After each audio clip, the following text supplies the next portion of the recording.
આ તરફ સુરેન્દ્રનગર શહેરના રતનપર વિસ્તારમાં યુવતી સાથે દુષ્કર્મ અને ધમકીનો મામલો સામે આવ્યો છે। યુવતી પહેલા ચોકલેટનો વેપાર કરતી હતી, ત્યારે આરોપી હર્ષવર્ધનસિંહ ઉર્ફે રાવણ ચૌહાણે 100 ડબ્બા ચોકલેટના ઓર્ડરના બહાને સંપર્ક કર્યો હતો અને પછી ઓળખ વધારી હતી।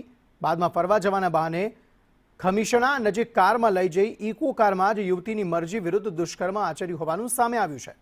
આરોપીએ યુવતીને ધમકી આપી હતી કે જો કોઈને કહેશે તો તેના માતા પિતાને મારી નાખવામાં આવશે અને ફોટા વિડીયો વાયરલ કરી દેવામાં આવશે। સતત ધમકીઓથી ત્રસ્ત યુવતીએ જોરાવરનગર પોલીસમાં ફરિયાદ નોંધાવી હતી। પોલીસે તાત્કાલિક કાર્યવાહી કરીને આરોપીને ઝડપી લીધો છે।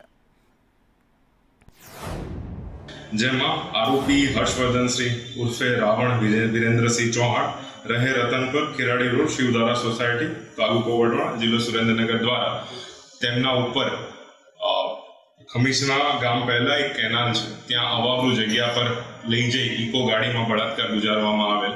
ત્યારબાદ ફરિયાદીને વારંવાર જાનથી મારી નાખવાની તેમજ અન્ય પ્રકારની ધમકીઓ આપવામાં આવેલ, જે બાબતની ફરિયાદ ગઈકાલે કરવામાં આવેલ હતી।